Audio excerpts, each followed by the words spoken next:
Shalom Bapak Ibu yang terkasih. Wilujeng enjang Bapak Ibu dan saudara-saudara yang terkasih. Kados pundi pawartosipun. Mugi sadaya sami sehat ya Bapak Ibu dan saudara-saudara yang terkasih. Nah, firman Tuhan hari ini terambil dari kitab Injil Markus pasal yang pertama dimulai dari ayat yang ke-9 sampai ayat yang ke-15.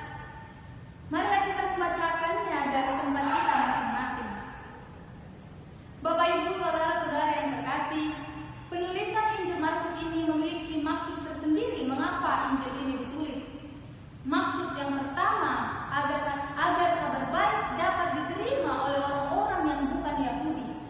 Nah, penulisan Injil Markus ini ditulis di Roma, yang ditulis oleh Yohanes Markus. Nah, tentunya di sana orang-orang bukan hanya yang terdiri dari orang-orang Yahudi, tapi banyak lagi orang-orang di luar Yahudi. Sehingga untuk dapat memahami kabar baik ini, Markus menggunakan kebiasaan-kebiasaan bahasa yang biasa digunakan oleh orang-orang Yahudi, yang biasa didengar oleh orang-orang di luar Yahudi, agar kabar baik ini dapat diterima. Nah, maksud yang kedua dituliskannya Injil ini untuk memberikan semangat untuk orang-orang yang teraniaya. Injil Markus ditulis di kota Roma. Roma merupakan ibu kota dari kerajaan, dan tentunya di sana ibu kota ini dipimpin oleh pemerintahan, dan tidak jarang penganiayaan terjadi kepada orang-orang di sana. Sehingga Injil ini hadir untuk memberikan semangat kepada orang-orang yang teraniaya tersebut. Tujuan atau maksud yang ketiga dituliskan Injil ini untuk mempertahankan iman orang percaya di Roma.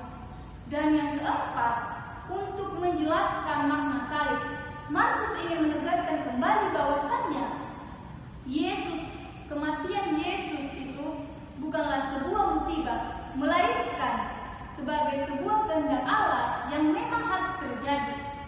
Nah, dalam nats kita hari ini ada 3 peristiwa penting yang sangat perlu untuk kita ketahui dan kita pahami.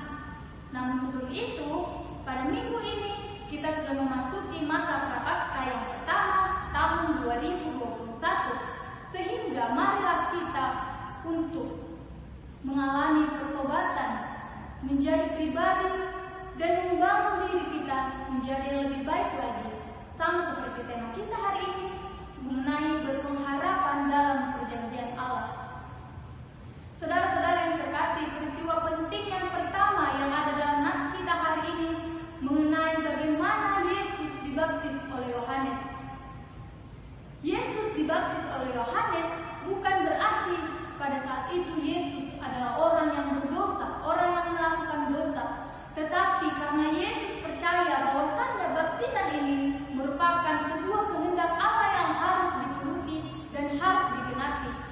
Begitu juga kita sebagai orang yang percaya kepada Yesus, kita harus bisa menerima baptisan ini, supaya makna peneguhan dalam baptisan ini sebagai bentuk pertobatan dan kesediaan kita menerima janji penyelamatan Allah. Peristiwa penting yang kedua yang ada dalam nats kita hari ini mengenai pencobaan Yesus di padang gurun.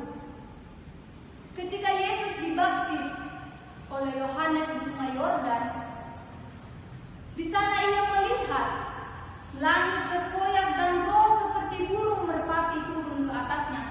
Lalu terdengarlah suara dari surga, "Engkaulah anakku yang kukasihi, kepadamulah aku berkenan." Dari sini kita bisa melihat bahwasannya Yesus ini adalah anak Allah yang diutus ke dunia untuk memberitakan kabar keselamatan, kabar baik bagi orang-orang yang ada di dunia ini.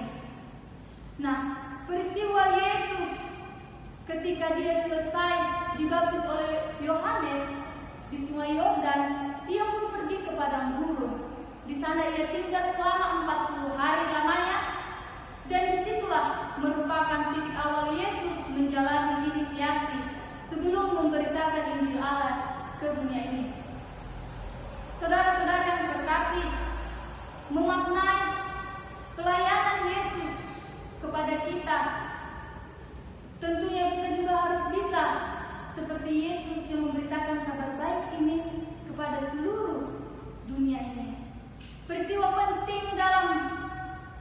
kita hari ini yang ketiga adalah mengenai bagaimana kemudian Yesus memberitakan Injil dan penangkapan oleh Yohanes. Pelayanan Yesus mengenai pemberitaan Injil Kerajaan Allah telah menuntun kita manusia terhadap pertobatan dan keselamatan. Oleh sebab itu, marilah kita untuk menyebarkan kabar sukacita ini, menyebarkan kabar baik ini ke seluruh dunia. Nah, Yohanes juga begitu. Yohanes telah memberitakan kabar baik di sana pada saat itu. Sebelum Yesus datang, dia sudah menyediakan jalan, menyediakan tempat bagi Mesias yang datang untuk memberitakan Injil. Tetapi Yohanes ditangkap oleh karena mengkritik Raja Herodes. Dia mempertahankan suatu kebenaran, tetapi dia apa? Apa yang terjadi kepada Yohanes? Dia masuk ke penjara, kemudian dia mati di sana secara tragis. Saya memiliki sebuah ilustrasi kepada kita semua terkait dengan nats kita hari ini. Nah, ada sebuah keluarga yang terdiri dari orang tua, ayah ibu, dan juga 2 orang anaknya. Kehidupan keluarga ini sangat harmonis pada saat itu. Anaknya ini, kedua-duanya sekarang sedang memasuki jenjang perkuliahan. Tetapi beberapa lama kemudian, seiring berjalannya waktu, kedua anak ini memasuki pergaulan bebas. Begitupun dengan ayahnya. Ayahnya semakin hari semakin tidak pernah pulang lagi ke rumah, jarang untuk pulang. Dan penghasilannya tidak tahu kemana, tidak ada diberikan kepada istrinya, dan juga anak dan ayah ini sudah tidak pernah lagi mengucapkan syukur kepada Tuhan, beribadah dan berdoa. Setiap hari, setiap malam, sang ibu pun menangis, berdoa, memohon kepada Tuhan, melihat kondisi keluarganya yang semakin hari semakin tidak terkatakan lagi. Dia pun selalu berserah diri kepada Tuhan melalui doa-doanya. Dia tetap percaya bahwa Tuhan pasti akan menyelamatkan keadaan kondisi keluarganya ini. Nah, dengan pengharapan si ibu ini, beberapa lama kemudian ayah dan kedua orang anaknya ini pun berbalik hatinya untuk kembali lagi ke jalan yang benar. Mereka sudah menjadi keluarga yang harmonis kembali, keluarga yang bahagia, yang takut akan Tuhan. Bapak Ibu saudara-saudara yang terkasih, ketika kita dalam situasi yang seperti ini, apakah yang akan kita lakukan? Apakah kita tetap sama seperti sang ibu ini, atau kita justru berbalik dari firman Tuhan ini, berbalik dari jalan kebenaran? Marilah kita untuk menjawabnya di dalam hati kita masing-masing. Tetapi nats ini ingin mengingatkan kita untuk bisa berbuat seperti apa yang telah dilakukan oleh ibu ini. Dia tetap berpegang teguh dalam pencobaan-pencobaan, permasalahan dan kesulitan yang dialami di dalam keluarganya. Dia tetap berpengharapan kepada Yesus bahwasannya keluarganya pasti akan bisa lagi kembali seperti dulu, harmonis dan takut akan Tuhan. Saudara-saudara yang terkasih, firman ini ingin mengingatkan kita untuk tidak pernah lelah dalam berproses dan percaya kepada Kristus. Dan juga bagaimana kita untuk tidak takut dalam menyatakan kebenaran, meskipun beberapa ancaman yang sangat besar menghampiri kita. Kita harus bisa menyatakan kebenaran, karena itulah yang dikehendaki oleh Yesus kepada kita. Kita harus bisa juga menjadikan firman Allah sebagai dasar dan memberitakan kabar baik setiap harinya.